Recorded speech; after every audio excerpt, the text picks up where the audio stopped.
Welcome into this edition of Two Daves and a Mic. I'm David Allen, DA, along with David Allen, D-Ray, and our good friend and listener of the pod, Dylan Howlett, is with us this afternoon. This is an emergency pod. We called it last night. We probably should have done it last night. It really would have been an emergency pod then, but needless to say, the Carolina family has moved on from Hubert Davis. A lot of rumors swirling about, and et cetera, et cetera. So we're going to try to cover all our bases on that this afternoon. And Trip Hastings is going to join us. Everybody remembers Trip's famous sale of Hubert back in July. And I think he's probably feeling a little puffed up after that situation. And then a longtime sports editor of the Shelby Star, Ace Allen Ford's going to join us. He's coming to my house, so he'll be on with me here in just a few minutes. And so we'll get all that going. But D-Ray, go ahead and get us started. I would just want to say that my first thought when I started writing down notes for this is I fear that I'm going to get Wally pipped by Dylan. I feel like that Dylan is going to appear on this pod and Dad's going to fall in love with him, and next thing you know, it's going to be David Dylan in a mic or something like that. I fear Wally Pip. That's an old reference, but that's my current concern. Look at this, Trip Hastings joining the pod. Second thing before we jump in that I just wanted to say is Haley made a note to me, Dad, that we've gotten particularly lazy with our blanks of the pod, that we used to actually articulate what it was. So for instance, last episode you said Kumi, and instead of saying hibachi restaurant of the pod, you just said Kumi of the pod. And she also shared that I called Dylan of the pod instead of just friend of the pod. So we got to clean that up. With that being said, excited to have Dylan here. No one we want more on here. So Dylan, a few questions for you, and then Trip, we'll get to you here in a second. Want to ask you first and foremost what your initial reaction was after the game on Thursday night when the tide started moving away from retaining Coach Hubert Davis to firing him. What were kind of your initial reactions? Well, first and foremost, as much as you fear D-Ray being Wally pipped by me, I fear being Wally pipped by Trip. So we've got a Wally Pip nesting doll that is consuming this podcast today. I remember texting you, D-Ray, after the game ended on Thursday, and I said that I mostly felt empty and nothingness because I felt like as the season progressed, even after the Duke win, even with a healthy Caleb Wilson, this team's ceiling felt volatile at best. They could go to a regional final or they could get bounced in the round of 64. And then once he went down for the long haul, it felt like their ceiling was severely limited on top of that. I think the thing that killed me on a personal level in the end is the same thing that DA brought up in the aftermath of the game, which was Hubert's press conference. It was so strikingly out of character for him to the extent that I felt like the job had shattered him. And at that point, I felt like on some deep physiological level, he's got to know that he's no longer the right man for his job. Now, I think based on the protracted nature of this process, it didn't play out that way. And ultimately get to a place last night where I feel like I visited the dentist. I hated it, but I felt that it was absolutely necessary, and I understood it at that level. A great man losing his job is never a fun thing, and yet it just feels necessary to the improvement of this program. Yeah, so before we get into kind of the internal politics and dysfunction that I want to ask you about, curious, what's going to be your biggest takeaway? What's your biggest memory of the Hubert Davis era? What do you think 20, 30 years from now when you're rocking, well, you wouldn't be rocking young Owen. You would be rocking Owen's child. Owen will be rocking me. When you're, yeah, exactly. When Owen is rocking you, what will we talk about with this Hubert Davis era? I mean, I know the obvious answer, but then I guess what else is there? Well, I think off the top, D-Ray, the thing that I'll remember most is actually the clip that you tweeted out in the aftermath of the news last night. His halftime interview with Tracy Wolfson of CBS in the 2022 national title game, where he just basically screams at the microphone, it's live action out there. And in that moment, after burying Mike Krzyzewski in the Final Four, burying Mike Krzyzewski a first time for his home career at Cameron Indoor, I thought to myself, he's done it. Hubert Davis is going to be the coach of the North Carolina men's basketball team for 15 to 20 years. He's going to deliver a title to this team in the first year on the job. And then we all know what happened over the course of the next 20 minutes. And I think, as my now 4-month-old son Owen, and in the future much older and much stronger than I am, as he is rocking me in a future moment, I think I'll just remember 2022 first and foremost. I will never trade those few weeks for anything on this planet. And yet, I think I'll just remember a failed promise. It felt like Hubert had all the ingredients to deliver as transcendent an era as we saw with Dean Smith and with Roy Williams. And unfortunately, the job that I think he believed he signed up for in 2021 when he took over from Roy was just foundationally not the job that he ended up with in the spring of 2026. So great memories that will last a lifetime from the spring of 22, and then just a lot of failed promise afterward. DA, isn't it wild that I think I posed the hypothetical in maybe 2022 or early 2023 that is it possible that UNC's next head coach is on their bench? I was thinking of Marcus Page, as in Hubert Davis is going to be the coach for the next 15 years. And maybe Marcus, if he or someone rises up the rankings, goes somewhere else, a la Wes Miller, has a successful career and then comes back. And now instead, obviously, the answer is no, it's not coming from your bench. It's coming from somewhere else. I just think it's crazy how fast things change, much less in a couple of years. I mean, March 6th, I wrote down when Caleb dunks and breaks his finger, UNC is 24-6, and 19 days later, Hubert Davis doesn't have a job. So things move fast right now in college hoops, Dad. Yeah, no question about it. I think we're to a certain extent, you guys, Alan's in here now, and we'll get him on in a minute. But I think from our standpoint is that Hubert's still trying to figure it out. Obviously, he was still trying to figure it out. We're still trying to figure it out because, it's just such a different day than when Dean was coaching or when Bill Guthridge, even in the, post-Dean days, coached those 3 seasons. Y'all don't remember it, but Bill Guthridge went to 2 Final Fours in 3 years. So you talk about taking the reins over from the legend and keeping the car in the road, so to speak. Coach Guthridge did that. And then, of course, we had the disaster that was Matt Doherty and led to Roy. And here we are again. And, all that was in the family. All that was in the family. Unfortunately, I think at this point, though, in the game, King Rice at Monmouth is not the answer. No, I don't think so. One more question I have for Dylan, and then Dad, if you want to bring Ace Allen in, and we might as well just round table this at this point, if that would make things easier since everybody's here. Dylan, internal politics and dysfunction seem to be the key words for what's happening inside of the university, whether it be sorry, just making sure this is live action. We have recording new tracks. I'm getting notifications. There's no telling. If you would have told me that at any point in my life, Trip Hastings, Alan Ford, and Dylan Howlett would have been together, I would have never believed it. Dylan, the change in AD that's coming, Lee Roberts as chancellor, obviously the previous most recent hire of Bill Belichick. Do you trust UNC brass to make the right decision going forward with those people at the helm? Steve Newmark, the incoming AD, has never led a coaching search.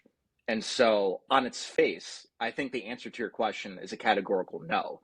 But I think the caveat is how much the administration ultimately leans on Bubba Cunningham and his experience, because he has led multiple coaching searches. Your mileage on his coaching searches might vary if you go back to his hiring 5 years ago, and if you believe that he had the ultimate say in hiring Hubert Davis, or if that was foisted upon him by his predecessor, Roy Williams. But I think I have faith in Bubba. If Bubba is seated at the table and has a legitimate voice, the thing I fear is if the same donors who basically pulled the plug on Hubert and said they didn't have any appetite whatsoever for supporting the program, his salary, his assistant salaries, the roster for next year, unless there was a change, if they take this process in a specific direction and identify their guy, I do fear that it might not be the best long-term solution for the university. But I do have faith in Bubba, as seemingly delusional as that might sound to some. No, I hear you on that. Well, we'll welcome in Trip Hastings and Alan Ford to the pod now. Trip, back in the summer, July 4th, I believe. Wait, I don't know if it was actually July 4th. Do you remember how red my legs were that night? Out of curiosity. Yes, yeah. We had Yeah, to play a little doctor that day. a little game of should we be going to the ER? Dylan, excuse me, Chirp, that was your cell. This whole season, did you ever once back down from that, or have you been like, this is still coming? And how do you feel now that it's all over as UNC is looking to hire a new head coach? There's been several times. I mean, some of those frustrating games that y'all have talked about on the podcast throughout the season, where it's like, yep, still not the guy. But then, like, I purposefully put on a black shirt and a Tar Heels hat because it's like, at the same time, like, Hubert Davis is part of the family. He is a guy, and I read something today, and it was like, Hubert came in and really wanted to be that guy that loved the players and really made an impact on them and make a difference in their lives. And, like, the truth of it is that's just not where college basketball is at this point. Like, those guys are not really going to be successful. And so that's what the black's for. Sad day for Hubert, but then at the same time, it's kind of like, all right, we got to get this ship rolling again. So let's go. Got the Heels hat on. Let's rock. Look at that. I think you're the first person to ever make a statement with your clothes on this pod. DA, I'll kick it to you, and I'll let you set up Mr. Ford.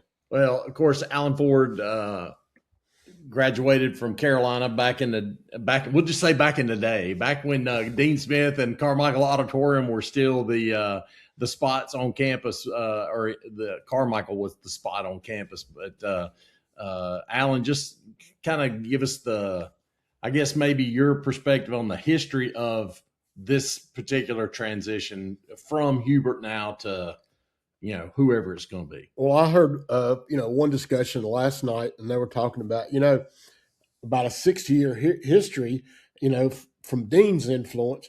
But I'll even go back before that. I mean, what program has Frank McGuire, Dean Smith, Roy Williams, and the success and the legendary status? I mean, Kentucky and Kansas are probably the only ones in the ballpark on that. And, Duke may be getting there with Shire. Unfortunately, we ain't talking about that. and all, but it's just, my entire adult life was influenced Dean Smith on basketball.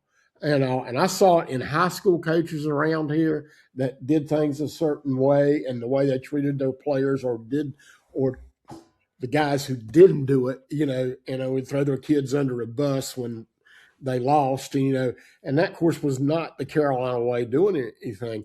I still think from a basic principle standpoint, that thing that Dean imparted to Roy Williams, was play hard, play smart, play together, should hold up under whatever is coming, and all. But the individuals sitting over there beside the guy is not going to be all Tar Heel blue, So this is a sea change. Yeah, it is. It is indeed. DA, retrospective here, 19-24 versus top 25 teams for Hubert Davis in his tenure, 28-47 against Quad 1. And I think that ultimately lends, you go 18-0 at home. I was thinking, when's the last time a coach in any sport went undefeated at home and then lost his job? It's kind of remarkable to think about. But like Dylan said, it's the dentist. It's like you kind of felt like it had to happen, but you just hated watching it go down. And it obviously got spread out this last week, kind of in a gross nature, waiting and waiting and waiting. Gross is the wrong word, just a prolonged nature, trying to figure out which direction the program was going to be headed. Yeah, I saw somebody had posted the apparent timeline of the meetings and how everything kind of went down over the course of the last few days. And it sounds like that initially they went to him and said, if you want to keep this job, tell us what changes you're going to make. And I don't know if he didn't come back with, we're not going to make any changes. We're just going to keep doing. We're going to keep going with the group we got, and and just acted like nothing was wrong, kind of like he acted in that press conference, and had no self-reflection. If that was the case, then I understood, then the final decision, which was we can't move forward, because if you can't look at what has happened and have some semblance of, oh my gosh, we got to change some of the things that we're doing, then, you may not be the guy for this job, or you aren't the guy for this job moving forward. Yeah. Dylan, do you think that a lot of that was truly about the assistant coaching staff? I know that was something that was heard. Do you think that was at play there in the decisions? That was exactly my first thought as DA was talking. And knowing Hubert's character, I don't begrudge him on a personal level for going into a meeting with Bubba Cunningham and Steve Newmark and Lee Roberts and flatly refusing to fire his friends. And yet, on the flip side, as we've just been saying the whole time, a change of some sort was necessary. And I do wonder if Hubert could have saved himself if he went into that meeting and agreed to substantial changes to coaching staff, recruitment strategies, behind-the-scene infrastructure. But that fundamentally would not have been Hubert Davis. He is as loyal as he is stubborn, and he has a tremendous amount of integrity. And I truly believe he would not have been able to live with himself if he had remained on the Carolina bench next year, but seen all of his assistants depart. Mm. Well, I want to talk about, some coaching prospects, but I know that Dylan brought a notebook, so I want to do an empty the notebook segment with Dylan and let him get his stuff out that he hadn't got. And then Tripp, I want to ask you kind of your thoughts one more time as well. So Dylan, empty the notebook for us. What'd you have? What kind of notes you got, whether it's talking about the tenure of Coach Davis or even just the last week of what went down? I have two quick things on Hubert, and then I actually wanted to throw it over to the luminaries in the Allen household right now because I think they'll like that part of the discussion. But when we were golfing on Sunday or Saturday, D-Ray, I brought up – no, luminaries, ageless luminaries. I brought up the fact that 4 years ago to the day of the 19-point blown lead against VCU, in the round of 32 in 2022 against number one seed Baylor, the defending champions, Hubert Davis's North Carolina team blew a 25-point lead in the final 10 minutes and 8 seconds of regulation. When Brady Manick hit a three-pointer to put them up by 25, ESPN had them at a 99.9% win probability.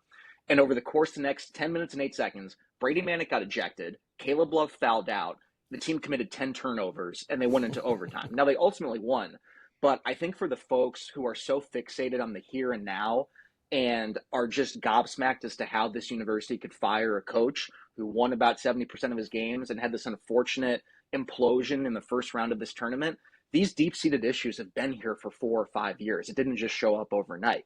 Secondly, Kyan Evans. I loved the kid. On paper, I felt like it was the perfect fit. And yet, Hubert Davis's handpicked guard for a basketball program founded on excellence at that position was just a non-factor, as you guys have discussed. I almost fell over. I think it was you, D-Ray, who mentioned that he had made 0 two-point field goals from November until the end of the season. It's just astounding. And I think it goes to, some of the larger concerns that they had about not just Hubert's coaching, but also his roster construction and the say in that area. And finally, this is where I want to throw it to the luminaries. I was 10 years old growing up in suburban New York when UNC embarked on, actually 7 years old, when UNC embarked on their head coaching search to replace the retired Bill Guthridge. I had no idea what a mess that process was. They interviewed Roy off the bat.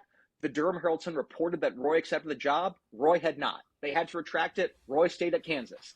Then they pivoted to what they thought would be an outside of the family hire in John Calipari, who was a 76ers assistant. He had expressed interest in the job. Then Guthridge and Dean Smith spoke up and said, it's time to keep it in the family. So they pivoted then to George Karl, who was coaching in the NBA at that time with the Bucks. They pivoted to Larry Brown, who was the Sixers head coach at the time. None of them ended up taking the job. And Dick Bedore, the great AD at Carolina, ended up zeroing in on Matt Doherty. And I don't know what memories y'all have of that, but it was just astounding to me, just a reminder that the process has to matter. And if they don't get this right, as Tripp was saying, like there's so much excitement, I think, around the potential of what the next coach would mean for this program in the next 10 to 15 to 20 years. But man, if you go through this massive disruption of the program and don't get it right, as they didn't with Matt Doherty, it could just be cataclysmic. Go ahead, Alan. You got a good memory of that, I'm sure. Oh, yes. I just remember just how hell-bent they were on staying in the family. It was just all about, nobody else. Some of the other, you remember Randy Wheel and some of the other names of guys from past Carolina who were coaching at different places. And I'm like, guys, it's not this little world. We're getting into something that's bigger than that, and of course it all blew up in our face with what happened with Doherty, I'm glad they're probably not, obviously not going to go in that direction, but it is, like I said, that's part of the past, a part of our past, and and hopefully they learn from that. Yeah, I agree with that. And, Darty was a reach. I mean, no question about it. At that point when they brought him in, I mean, we all, I think, agree that Hubert was a reach. I mean, Roy pretty much just said it's Hubert's job and made the decision, and that was it. And I think we were all probably at the point that decision was made. We're like, is Hubert the guy? Like, just because he's been on the bench for 9 years or whatever, we didn't know what that was going to be. And of course, and David Ray, to your point that you've made over and over again, which is, we don't even know what Hubert Davis's team is supposed to be. Like, are they going to run? Are they going to play for, whatever? And I think that was part of the reason that he went down as well. I don't want this to descend into X's and O's basketball and all, which is sort of my background a little bit in dealing with folks, but it's just hard for me to fathom what we saw in half-court offense the last half of the year from what Dean and Roy ran. And I'm like, when all you're doing is dribbling and guys aren't moving off the ball, I mean, that's why so many shooters stagnated. I mean, Roy would have found ways for Tyler Nichols and Cade Tyson to get shots they were comfortable with. I mean, look what's happened where they went. And the same thing with these guys that played this year. I just don't know what they were aiming for. And, obviously you wanted Vasar or Wilson to get the ball where they could do something. But in order to get that, you had to have that other stuff right, and it was not. Yeah, I think I should probably never go to the first game of a season of any Carolina sport going forward, because obviously I was at the Belichick TCU game and I looked over after the first drive and said, we're never losing a football game again. I was also present for Cade Tyson's first game at UNC, and he scored the first points of the season for UNC that season. And I said, because he started the game, I thought, oh my gosh, Cade Tyson might be the next second coming. He might be Cormac Ryan, he might be whatever. He did not. So Tripp, I want to get you in on here before we move on to the coaches, just kind of deconstructing what you saw that went wrong this year, whether it be X's and O's or roster management or what have you with Coach Davis. So I think that highlights a big thing. And if you do a quick, I'm probably the furthest thing from professional compared to everybody on this thing here. But if you did a quick Google AI search, Google AI tells you what went wrong was inconsistency, early exits in the tournament, VCU collapse, questionable coaching decisions, and declining donor/fan support. So one piece of that really stuck out to me was the poor tactical decisions, which we just hinted on, but at the same time, the narrowed/fatiguing rotations. I went back and looked, and so in Roy's last season, he had 7 guys on the roster who averaged 20 minutes or more the entire season. In Hubert's first season in 21-22, Baycott, Love, Manick, Garcia, Leaky Black, 20 minutes or more. 4 guys off the bench averaged 10 to 20 minutes. All right, you go to 22-23, we got 5 guys who averaged 30 minutes or more. 3 guys off the bench averaged 10 to 20 minutes. Then 23-24, you go 5 guys averaging 20 minutes or more, 2 guys averaging 10 to 20 minutes. 24-25, we get 5 guys averaging 20 plus, 3 guys 10 to 20 minutes. And what I'm getting at there is like we're sitting at 8 guys that he's playing 10 minutes or more a game, and 5 of them being 20 minutes or more a game. And so and that all comes back to exactly what y'all have talked a lot about, and what D-Ray you said is, I don't think, and I don't know if it was all Hubert, but they didn't evaluate talent right out of the portal. and then the player development piece. And I think that's kind of a double-edged sword there, because like I went back and looked at it. Like there was probably some names that like y'all probably, I mean, honestly, I forgot about until I started looking at it. Like you look at it and you go 21, 22, he transfers in Manick and Dawson Garcia. Dawson Garcia didn't pan out. Like not good. So then the next year we go, all right, he brings in, like we lose Manick. Manick was what he was. That year also Will Shaver was a freshman, which he kind of fell off the map. Kerwin Walton was a freshman, transfers to Texas Tech and does a half-decent job. Then the next year he brings in Jalen Withers, Paxton Wojcik, James Okonkwo, and Harrison Ingram. One of those pans out. Who can forget the Wojcik minutes, though? Who can forget those minutes in the game? I mean, I swear it was like 8 minutes a game. I'm like, all right, this dude was supposed to come in from Brown and shoot the lights out. Like, that was what he's supposed to do. He played 8 minutes. Then you go 24, 25. He brings in the only real transfers were Cade Tyson and Vin Allen Lubin. Well, we know how those experiments went, but his freshman class was better that year. He had, I forgot one name on that one, Ty Claude from Georgia Tech. Why we ever got a third-team All-ACC guy from Georgia Tech to come to Carolina, I still have not understood that one. But that kind of hints at the whole thing. Like, it just doesn't make sense. And then I go to this year, and you get Kyan Evans you've hinted on. Jaden Young, not very good from Virginia Tech. Not going to lie, I didn't like Jaden Young or Jonathan Powell. They were supposed to come in and shoot, and neither one of them really shot. Like, they were bad. And then, you hit on Visser, but, do you really hit on Stevenson? Because – I thought he was better at Alabama when they beat us with him than he was for us this year. And then my favorite one, and I'm just not a huge Luka fan either. If he finds another role, that's fine. The European style just didn't really fit. But then the other one that was early before they were missing a big and knew they were going to get Visser was the kid from High Point, Ivan Matelokovic or whatever. Why bring in a kid from High Point that's 7'2" if you know you're going to go get Visser? It's just kind of like, even with Caleb Williams out, this is something that I've told a lot of people it's still Carolina basketball. Carolina basketball shouldn't struggle with, granted, it's a generational talent, but Carolina basketball shouldn't struggle without a generational talent. They should still have 5-6 dudes on the bench that they can look at and say, hey, we can still go win the ball game. But they didn't do that this year. They couldn't do that. Yeah. Man. And he hadn't done that at all. I mean, that's your point with all those guys that you just listed off. I mean, a lot of those were portal guys, and some of those were freshmen that hadn't developed. I mean, and then there's Seth Trimble. And Seth, is he going to be the, unicorn moving forward of a guy that comes and stays 4 years at Carolina? He might be. But even Seth, with the great shot against Duke and everything else, was as roller coaster up and down with his shot, and his free throw shooting was horrendous. I mean, bless his heart.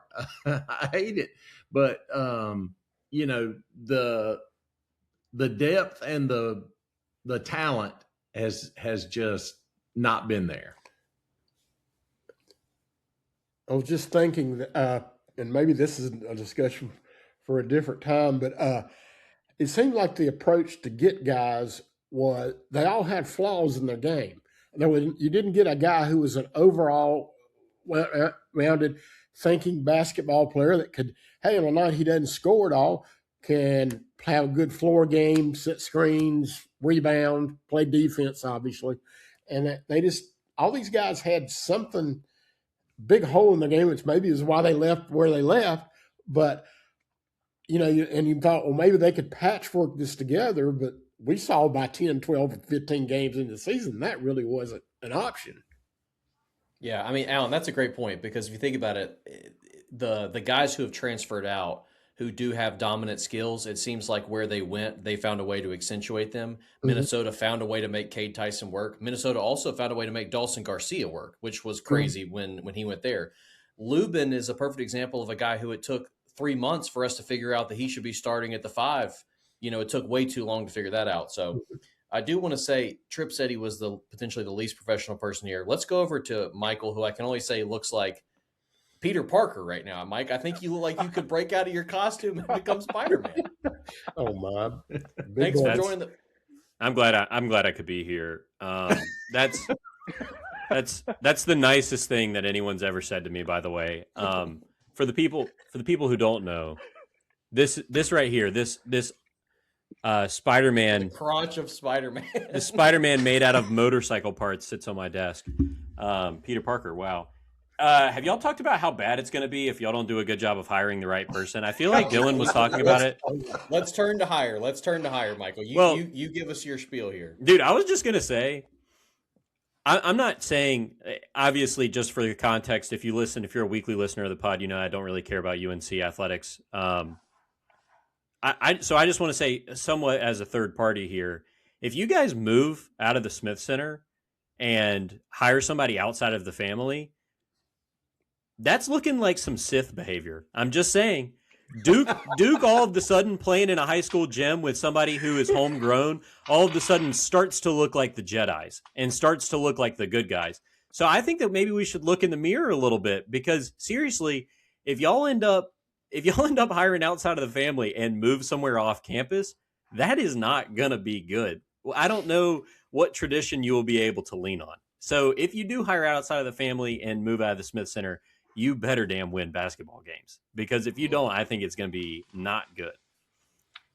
All right, let's go around the horn here. Let's hear a couple names of people who you're interested in as potentially being the next head coach for the university. And maybe could I get one name that you really don't want it to be as well, because the list is all over the place. There's betting odds. Michael, you sold Polymarket and all that stuff on Tuesday, and that seems to be the driving factor right now in terms of, you look online who the betting odds are for, that's where it's at. So Michael, do you want to give us a name or two that would not be Sith-like, or do you want to? No, I have nobody for you who wouldn't be Sith-like. I'm anti-firing Hubert. I think that this was this was a screw up, personally. So anybody that you hire outside of the family, I'm going to say is Sith behavior.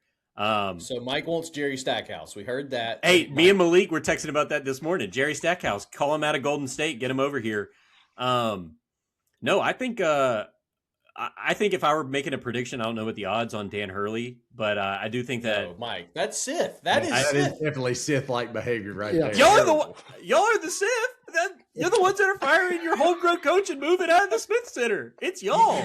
You might as well have said that UNC should hire Palpatine. That's what you basically just said. So. I'm saying that so far the decisions that are being made are tracking towards a Palpatine hire. That is who I would put my money on. All right. Trip, let's start with you, then we'll go Dylan, and then we'll go to 14. Well, I shouldn't say the address. We'll go to Deborah Circle. So, Trip, you go ahead. I got this one written at the top, and this is the first thing I wrote down on my notepad of full of notes here. Was get Mike fired up. Charles Lee's going to be the coach. No, I'm just kidding. I'm just kidding. Kidding. You will have to pry him from my cold, dead, buried hands. If I will be 7 feet under the ground. I was bummed when Mike wasn't on. Then when he got on, I was like, yes, I get to say it. No, I mean, everybody's heard the names, and I put 4 stars by the ones that I think are realistic, and so I'll cover those. And one of those includes one that I do not think that they should pursue, but I think they might have to or could pursue. All right, I've got on here, and I've actually got a list of 17 names. One of them as a joke, I'll say for the end. God, 17. Okay. And some of them are unrealistic. Like, some of them are truly unrealistic. But this is taking all the sources that you see and all the names that you see and throwing those out there. So realistically, Tommy Lloyd at Arizona. That one starts, and that's the biggest buyout out of the 4 names that I'm going to give you. His buyout's $11 million, and I think the buyout's key. Billy Donovan, obviously been floated. No clue what the buyout is of an NBA coach. I ain't got a clue. Couldn't find it anywhere. And then Dusty May at Michigan, his buyout is 7.5. If you told me to pick one of those, it's going to be Dusty May. Now, the name on the list that I don't like but is floated is Otzelberger at Iowa State. His buyout's the least at $4 million. And so my notes on him are like Dusty May has proven everywhere he goes, he wins. He was obviously his first head coaching job was at FAU, and then they go on that run And then he's now at Michigan. And actually, I've got a strength and conditioning guy that I used to work with at Gardner Webb who worked with him for 3 years at FAU. So I'm going to give him a shout and be like, hey, what kind of dude is this guy? But then Otzelberger, Otzelberger started at the high school level, which not dissing that. Then goes to JUCO, then is an assistant. Works his way up as an assistant. And then he made his name at South Dakota State from 16 to 19. And then he goes to UNLV from 19 to 21. And he was good there, but not as good as he was at South Dakota State. He just kind of had that middle of the tier run in a conference where UNLV could win a lot, honestly. I mean, I don't know how they don't recruit kids to Vegas. I've been there with Gardner Webb before and heard the stories. And now he's doing what he does at Iowa State. So, in terms of success and what kind of happens, that's kind of why he's on the out for me, is because he did well at South Dakota State. I keep saying San Diego State. South Dakota State. And then kind of had a decent run at UNLV, but now he's successful at Iowa State. And, I mean, I would like to say that Billy Donovan is my name that I don't like, but I think that one's a true possibility. So I don't want to not like it, because then I won't like the hire. All right, Dylan, what do you say? Tripp did such a great job laying out the TJ Otzelberger bio, which I was going to do, because I think TJ, in the absence of a Lloyd hire, May hire, or a Donovan hire, would be a perfectly fine choice for Carolina. He's taken Iowa State now to 3 Sweet 16s. That's one more Sweet 16 appearance than Carolina has had in the last 5 years. He's won a Big 12 championship. Iowa State was 2-22. They were 0-18 in conference play the season before Otzelberger took over, and he's built them into a perennial Big 12 contender. So, and he's 48 years old. He loves his kids. He loves student athletes. He's built an entire community in Iowa State for himself. So I think there might be some deep disappointment if Otzelberger ends up being the guy, because he's not as big a name as the other candidates, but I think it would be a fine hire. My no-fly list, D-Ray, which is what you asked us before about, 2 names, Todd Golden, Nate Oates. First and foremost, Tripp went through the buyout figures. Their buyouts are prohibitive. $16 million for Todd Golden, $18 million for Nate Oates before April 1st. It drops to $10 million afterward. In my bones, I have to have some semblance of the Carolina family, or at least appreciation for the Carolina family and whoever takes this job. In my bones, I just feel as though Todd Golden, Nate Oates are not Carolina coaches, and I would not like them to see them near the program. All right. I love that. Those are my 2 as well. We'll go over to Deborah Circle, but I do want to say, Dad, if you could, instead of giving us your no-fly list, as Dylan said, I'm going back to the 4th of July cookout draft that we had with Tripp on July 4th. You can tell us who would be the sparkler pick, because for some reason you decided to break away from food and draft a sparkler in that draft as well. So, I mean, obviously, I've already mentioned it in a text thread with you guys, and that's big Aubrey Hollifield coming out of the driver's ed car and going to Chapel Hill would be my pick. We're gonna take advantage of the short corner. When we're going to run and gun and trap and play some hellacious defense and play in Lloyd Little Gymnasium as well. I mean, absolutely, he could never get through a post game presser without getting dismissed for causing too much. But the camel hair would be elite on the sideline in the Smith Center. As a matter of fact, he's undefeated in the Smith Center.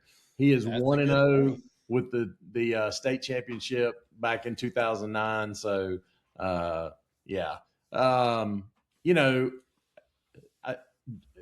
Michael already mentioned Hurley. I mean, there's no way Carolina can hire a Hurley. It's just not a possibility. Wouldn't even call him to see if he had interest. But some of those guys, like you mentioned, the guy from Alabama and from Florida, I'm just not sure about either one of them in terms of their demeanor as far as the Carolina way, so to speak. So, it's going to be interesting what they do. I mean, the problem is that you don't know what to trust when you're on social media these days. I mean, I've already seen basically where they've hired the Arizona coach and they're just, going to let him finish the tournament and then they're going to announce it. That's the thing.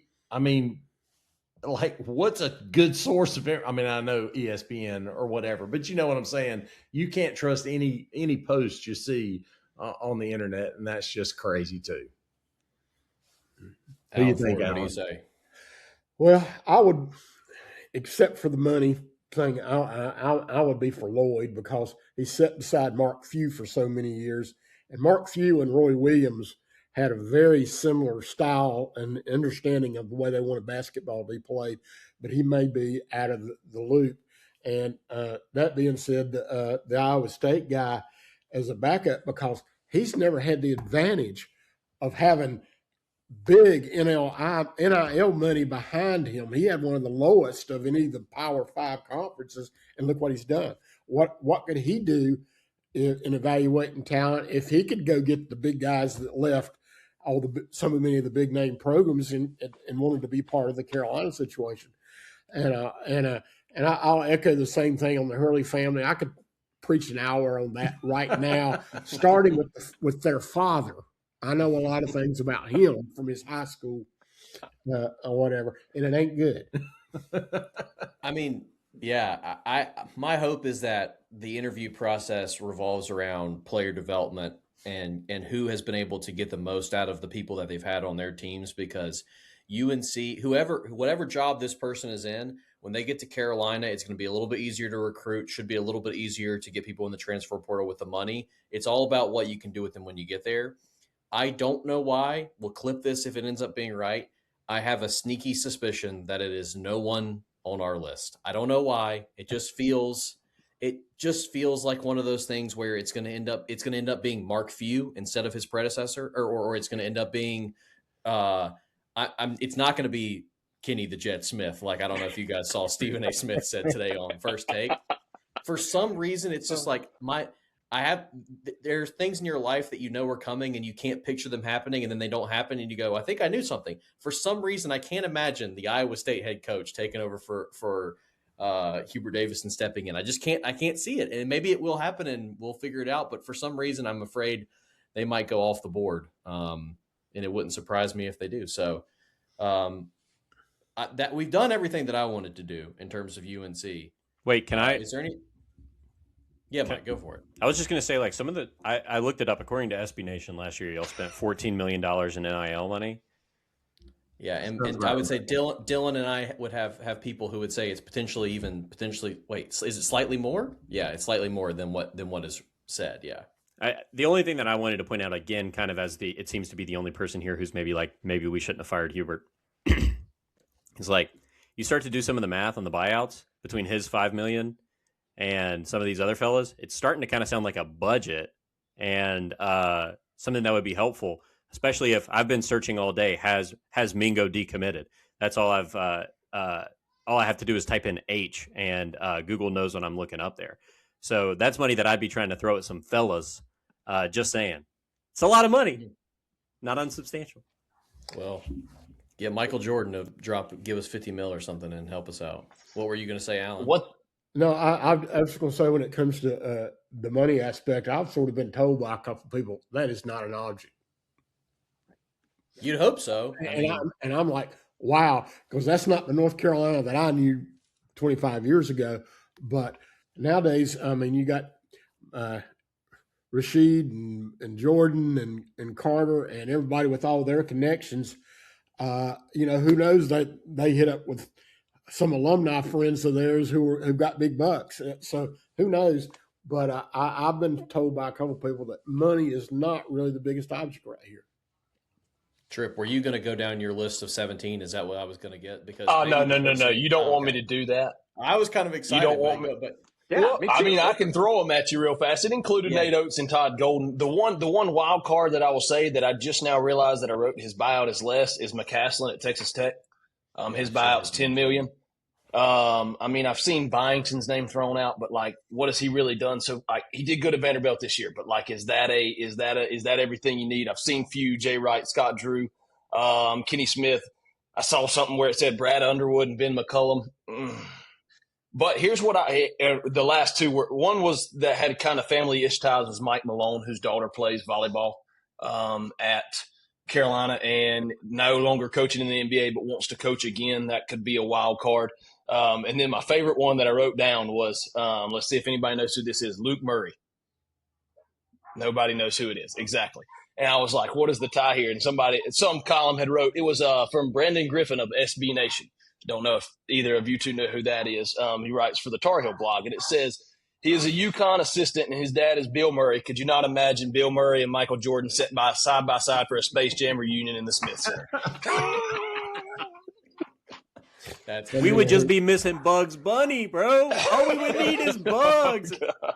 Part of Michael's dream foursome. That's right. The only kicker I will say with Tommy Lloyd is going to be that Alan said that he really has ties to Mark Few, but at the same time, if you go look at his roster, that's going to be completely un-Carolina-like-ish. And I'm not going to say that he can't change, but you go look at that roster, and it is heavy, heavy, heavy international guys. A lot of names that we are not pronouncing, not Bogavat, not simple as that.